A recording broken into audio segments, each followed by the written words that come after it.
السلام علیکم ورحمۃ اللہ وبرکاتہ۔ وعلیکم السلام ورحمۃ اللہ وبرکاتہ۔ جی، دن اور رات میں جو ہم نبی کریم صلی اللہ علیہ وسلم کی پیاری پیاری سنتیں پڑھ رہے ہیں، اللہ تعالیٰ ہمیں عمل کی بھی توفیق دے۔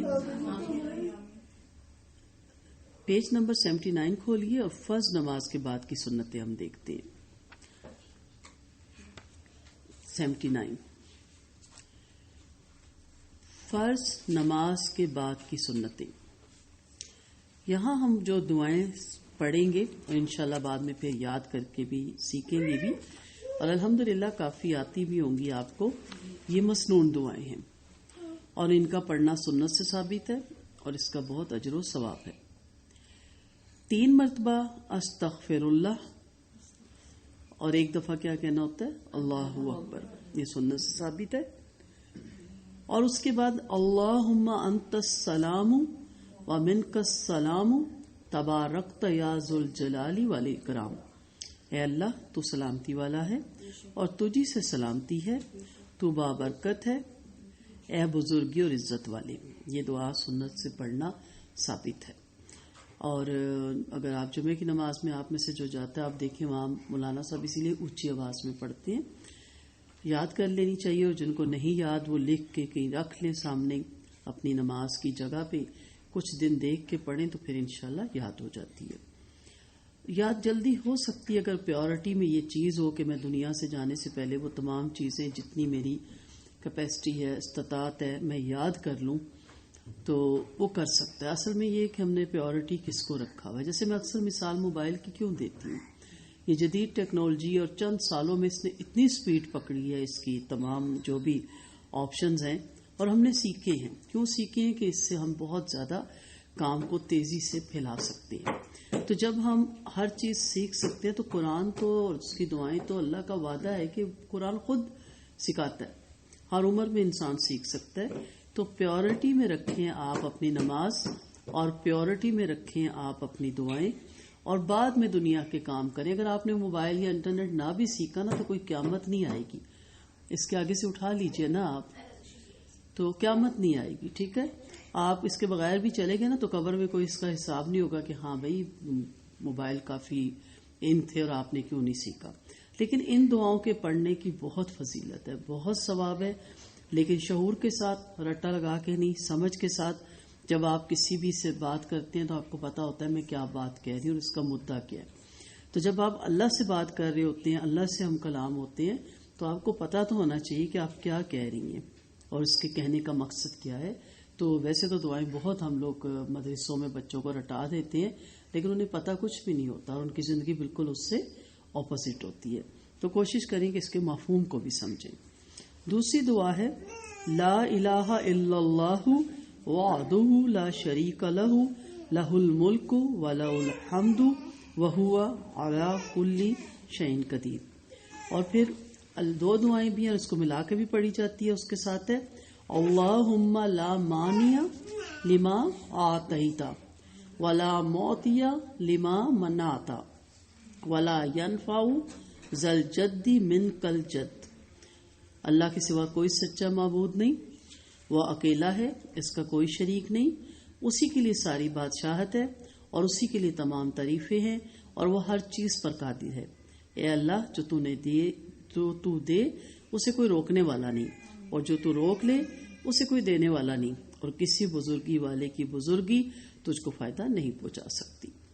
پھر ایک اور دعا بھی ہمیں ملتی ہے لا الہ الا اللہ وحدہ لا شریک لہ لہ الملک ولہ الحمد وہو علی کل شیء قدیر لا حول ولا قوۃ الا باللہ لا الہ الا اللہ ولا نعبد الا ایاہ لہ النعمت ولہ الفضل ولہ الثناء الحسن لا الہ الا اللہ مخلصین لہ الدین ولو کرہ الکافرون۔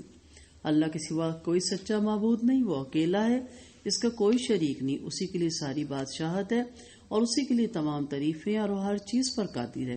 اللہ کی توفیق کے بغیر نہ کسی برائی سے بچنے کی طاقت ہے اور نہ کچھ کرنے کی۔ اللہ کے سوا کوئی سچا معبود نہیں اور ہم اسی کے سوا کسی کی عبادت نہیں کرتے. ساری نعمتیں اسی کے لیے ہیں اور سارا فضل اسی کے لیے ہے اور اچھی ثنا اسی کے لیے ہے. اللہ کے سوا کوئی سچا معبود نہیں. ہم اسی کے لیے دین کو خالص کرنے والے ہیں، اگرچہ کافروں کو یہ بات ناپسند کیوں نہ ہو. کتنے خوبصورت الفاظ ہیں. اگر یہ دعا یاد کر لیں، آپ ایک ساتھ نہیں کر سکتے تو اس کو سٹیپ بائی سٹیپ کر لیں، 3 حصوں میں تقسیم کر لیں. پہلے ایک یاد ہو، پھر دوسری یاد ہو، پھر تیسری. تو اس طرح پھر اس کو آپ پڑھ سکتی ہیں اور جب پریکٹس ہو جائے تو نماز کے بعد فوراً خود سے یہ الفاظ منہ سے نکلنا شروع ہو جاتے ہیں. پھر ایک روایت سے ہمیں یہ بھی پتہ چلتا ہے کہ 33 مرتبہ سبحان اللہ، 33 مرتبہ الحمدللہ اور 34 مرتبہ اللہ اکبر یا 33 مرتبہ اللہ اکبر کہنا اور پھر ایک مرتبہ لا الہ الا اللہ وحدہ لا شریک لہ لہ الملک ولہ الحمد وہو علی کل شیء قدیر پڑھنا. مسلم کی روایت ہے. یہ بھی سنت سے ثابت ہے اور اس کی بھی بہت زیادہ فضیلت ہے. اور آپ جانتے ہیں کہ جب حضرت فاطمہ نے آپ صلی اللہ علیہ وسلم سے کام کے لیے غلام مانگے تو آپ صلی اللہ علیہ وسلم نے یہ تسبیح دی، جسے بعض کتابوں میں تسبیح فاطمہ بھی لکھا جاتا ہے. تو تھکاوٹ سے بھی انسان کو یہ دور کرتی ہے، ایکٹیو بھی رکھتی ہے اور اللہ کی تو کبریائی انسان بیان کرتا ہی ہے. لیکن جب اس کی سمجھ آ جائے، سنت سمجھ کے اس کو کیا جائے تو اس کا اجر و ثواب دگنا ہو جاتا ہے. ورنہ الحمدللہ ایز اے مسلمان کے گھر پیدا ہونے سے کچھ چیزیں ہمیں ماں نے سکھا دی، کچھ ہمیں مدرسے میں سکھا دی گئی، لیکن اصل اس کا مفہوم پتہ ہونا چاہیے، معنی پتہ ہونی چاہیے اور آرام سے پڑھا کریں. جو بھی آپ نماز پڑھتے ہیں، نماز کے بعد کی جو اذکار کرتے ہیں، وہ اتنی سپیڈ میں نہ پڑھا کریں کہ وہ الفاظ چبائے جائیں، صاف صاف اور واضح الفاظ میں. اور میں بارہا ایک جملہ اپنے لیکچرز میں اکثر کہتی ہوں کہ کس کام کے لیے آپ آئے تھے، وہ کام ہی رہ گیا تو باقی کیا کام. ٹھیک ہے، مثلا آپ کو کوئی، ہمیشہ میں مثال سے سمجھاتی ہوں، کوئی عہدہ دیا جائے اور آپ کو خوبصورت آفس دیا جائے، ساتھ موبائل بھی آپ کا فری ہے، پیٹرول بھی فری ہے، گاڑی بھی کھڑی ہے، ڈرائیور بھی کھڑا ہے. آپ پوچھیں گی نہیں کہ کیوں یہ سب کچھ مجھے کیوں دیا جا رہا ہے. ہم کہ نہیں ابھی آپ رہیں کچھ 10-15 سال رہیں پھر بتائیں گے. آپ کہیں گے پتہ نہیں آخر میں مجھے کیا بتا دیں اور میں پھنس جاؤں یا میں ماری جاؤں. آپ کہیں گے کہ اچھا مجھے، پہلا سوال ہوتا ہے اچھا مجھے کیا کرنا ہے. آپ دنیا میں آئے، آپ کو اللہ نے صحت دی، تندرستی دی، حسن دیا، جوانی دی، مال دیا، اولاد دی، ہر چیز اس کی نعمت ہے نا. ہر چیز آپ سانس لے رہی ہیں. کتنے آپ صبح اٹھتی ہیں، دیکھتی ہیں، خبریں دیکھ لیں، اخبار اٹھا لیں، میڈیا کھولیں، کتنے لوگ ہیں جو بیڈ پہ ہیں، کتنے لوگ ہیں جو ابھی گھر سے نکلے تھے اور وہ ایکسیڈنٹ میں انٹینسیو کیئر میں آ گئے، کتنے لوگ ہیں جن کی ٹانگیں نہیں. اگر آپ کو یہ سب کچھ دیا، آپ لیتی چلی گئی، بلکہ آپ زیادہ چاہتے ہیں نا، اور ملے اور ملے.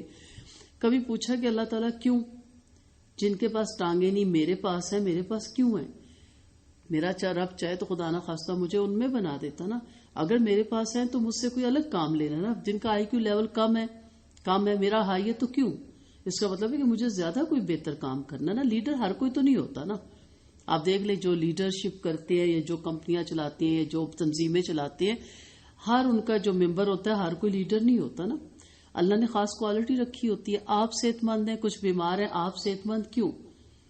تو بجائے یہ کہ ہم اس کو عیاشیوں میں گزاریں، جوانی کو صحت میں اور اپنی تمام جو اللہ نے نعمتیں دی ہیں، بلکہ اس کے بجائے یہ سوچے کہ اس کو کیوں نہیں اللہ نے دی.